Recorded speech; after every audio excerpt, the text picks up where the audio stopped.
can be stubborn, thinking I'm right. I can be late, cause I'm taking my time. I can be driven, ambitious, your best friend, love of your life. I can be selfish, trying to be kinder, always forgetting, needing reminders, but I'll always be there when Hello tout le monde, aujourd'hui on se retrouve pour un nouveau vlog où je vais vous emmener avec moi pendant tout le week-end. J'avais envie de faire une vidéo un petit peu plus chill que d'habitude, où je vous emmène pas à droite à gauche quand je vais en cours, quand je vais en alternance, quand je suis dans ma voiture, dans le train. Vraiment un vlog qui n'a rien à voir avec ce que je poste d'habitude, je trouve que c'est important. Vous montrer aussi la réalité des choses. C'est vrai que 95% du temps je suis toujours à droite à gauche, mais il y a des fois où c'est important de ralentir et j'avais envie de vous faire un vlog justement par rapport à ça. En ce qui me concerne, en ce moment, et comme je pense beaucoup de personnes en ce début d'année, j'ai vraiment envie de construire plein de choses, de travailler sur plein de projets différents. Vous le savez, j'ai une vie qui est assez mouvementée par mes études, par mes projets perso, par énormément de choses. Je passe des semaines où je suis très peu souvent au calme. J'ai toujours plein de projets, ce qui fait que je n'ai pas l'habitude de me reposer et de passer une journée sans rien faire ou un week-end à me reposer. C'est vraiment quelque chose que j'aime chez moi, cette forme de discipline. Je suis très très fière de ça parce que je vois énormément de personnes dans mon entourage, autour de moi, dans mes connaissances qui ont mon âge ou pas d'ailleurs, et qui n'ont pas cette forme de discipline et qui se laissent un petit peu dépasser et qui se mettent des barrières. Cette forme de discipline, c'est vraiment quelque chose que j'aime chez moi, mais ça peut amener à une surproductivité quand on est dans cette habitude de vie, à vouloir toujours plus, à vouloir avoir toujours plus de projets, faire plus de choses. On peut très très vite se fatiguer sans forcément s'en rendre compte. Et ce week-end, c'est vraiment le week-end où je ressens que j'ai vraiment besoin de ralentir. Déjà, je commence à tomber malade. Je viens de passer toute une semaine à me lever à 5h du matin, à rentrer très tard, à enchaîner des journées de cours, des journées où je passais plus de 3 heures dans le train, aller à la salle le soir. Donc j'avais vraiment besoin de ce week-end pour prendre le temps de ralentir, de faire des choses simples, sans pression et surtout sans objectif de productivité derrière. Donc comme vous l'avez vu, aujourd'hui j'ai pris le temps de faire des choses simples. Déjà je me suis levée à 11h30, alors c'est pas forcément quelque chose que je recommande, mais pour le coup je me suis vraiment réveillée vers 11h. J'avais vraiment besoin de sommeil. Donc j'ai juste pris le temps, voilà, de faire un petit peu de rangement, de faire du pilates. Je voulais aller à la salle, je voulais aller courir et en fait je me suis dit repose-toi, c'est pas le moment, je sens que je commence à être prise au niveau de la gorge, au niveau du nez, depuis hier soir j'ai mal à la tête. Et en faisant ça, je me suis rendu compte à quel point ces moments-là pouvaient être importants pour préserver sa santé autant physique que mentale. C'est pas forcément les moments qu'on montre le plus aux autres sur les réseaux, mais je pense que ce sont des moments dont on a tous besoin et au final qui sont les plus importants. C'est vraiment ce genre de moments qui sont indispensables à notre réussite parce qu'on ne peut pas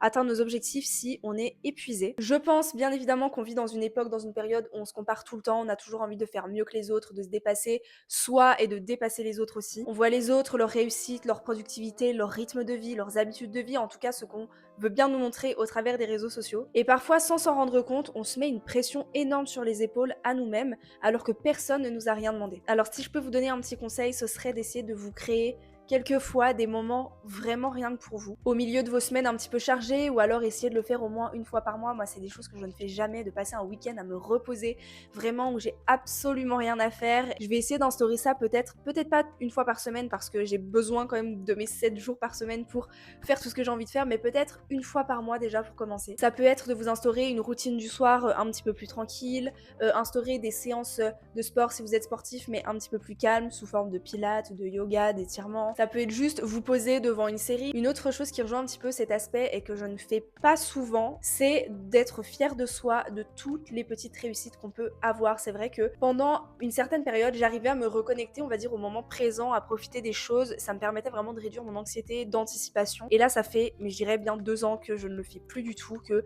je suis tout le temps en train de penser à ce que je vais faire après, comment je peux m'améliorer, quel projet je peux faire. Et au final, je ne profite pas vraiment des petites réussites du quotidien. Et aussi j'aimerais vraiment vous rappeler que votre valeur ne dépend pas de votre productivité et du nombre de choses que vous faites dans votre journée ou dans votre semaine. Vous avez de la valeur en tant que personne juste parce que vous êtes là, juste parce que vous êtes vous, que vous respectez vos valeurs, que vous respectez, que vous êtes en accord avec vous et que vous êtes juste une bonne personne. Vous êtes très bien comme vous êtes très bien comme vous allez à votre rythme, vous êtes assez, vous n'avez pas besoin de produire toujours plus.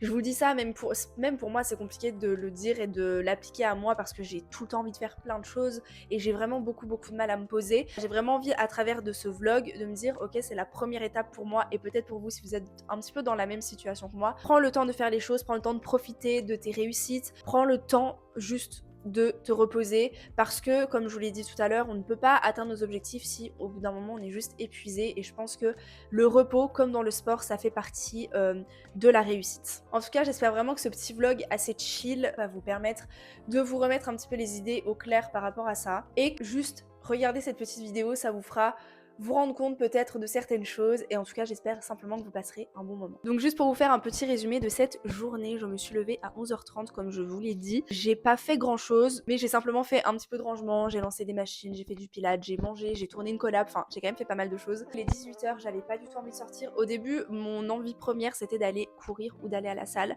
sauf que là je sens que je suis vraiment fatiguée, j'ai un mal de tête depuis hier, et je me suis dit juste bouge ton corps, parce que je pense que c'est important de conserver cette discipline. D'ailleurs je vous ai fait une vidéo, la dernière vidéo que je vous ai postée, c'était un petit peu par rapport aux objectifs de 2026, et je vous disais qu'il fallait apprendre aussi à conserver cette discipline, mais à adapter vos habitudes de vie par rapport à votre situation du moment. Conservez votre discipline de bouger votre corps, mais si jamais vous ne vous sentez pas bien, je vous dis pas d'aller courir 10 km, 20 km. Conservez cette discipline, mais continuez quand même de vous écouter vous, et c'est ce que j'ai fait aujourd'hui. Donc je me suis dit, je fais du pilates aujourd'hui, j'irai courir demain, ou j'irai à la salle demain. Mais donc là, je vais aller faire quelques courses pour pouvoir manger ce soir et pour pouvoir recommencer la semaine prochaine.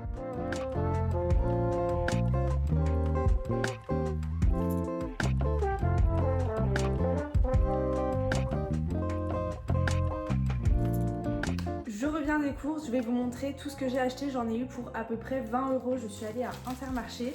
J'ai repris 3 avocats, j'ai repris des tomates, j'ai pris de la salade, j'ai pris du pain sans gluten, j'en prends très rarement parce que vous le savez, j'essaye de ne pas manger de produits transformés.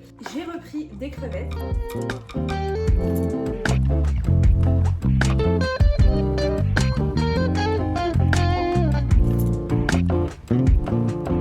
Aujourd'hui, on est dimanche et je me suis réveillée vers 7h30 en étant encore bien malade par rapport à hier. En fait, c'est un petit peu un état grippal. Je sens que je suis pas malade comme une grosse grippe. J'ai l'impression d'avoir de la fièvre, j'ai des frissons, j'ai un peu mal partout. Je pense que ça va aller. Faut pas que je reste dans mon canapé à rien faire parce que ça va plus me fatiguer qu'autre chose. J'ai déjà passé toute la journée d'hier à vraiment bien me reposer, et là je sens que j'ai quand même besoin de bouger un petit peu parce que c'est pas dans mon habitude, dans mes habitudes de ne rien faire du tout. Le sujet de la vidéo, c'est d'apprendre à prendre le temps, moins être sur soi, et peut-être un petit peu casser ses habitudes et moins être dans la réflexion, dans le stress et dans le respect de toujours ses habitudes. Je me suis préparée, je me suis maquillée un petit peu, je suis très pâle, mais je me suis préparée, je vais tourner une petite vidéo. Ensuite je pense que je vais faire un petit peu de montage, j'irai à la salle aujourd'hui, et ensuite je préparerai tout pour cette nouvelle semaine qui va arriver. Là je suis en hésitation depuis 1 heure entre est-ce que je vais courir ou est-ce que je vais juste marcher. Je suis fatiguée mais un peu malade quand même. Mais dans tous les cas je vais sortir parce que là même si je suis malade, j'ai vraiment besoin de m'aérer. Je vous retrouve, il est les 16h30, je suis toujours malade. Je suis allée courir finalement, je me suis motivée, j'ai couru 7 km. Je suis en train comme prévu de préparer mon tube pour demain, et je vais arrêter cette vidéo maintenant. J'espère que ce vlog vous aura plu. Je vous fais plein de gros bisous et nous on se retrouve bientôt pour une prochaine vidéo. Bye.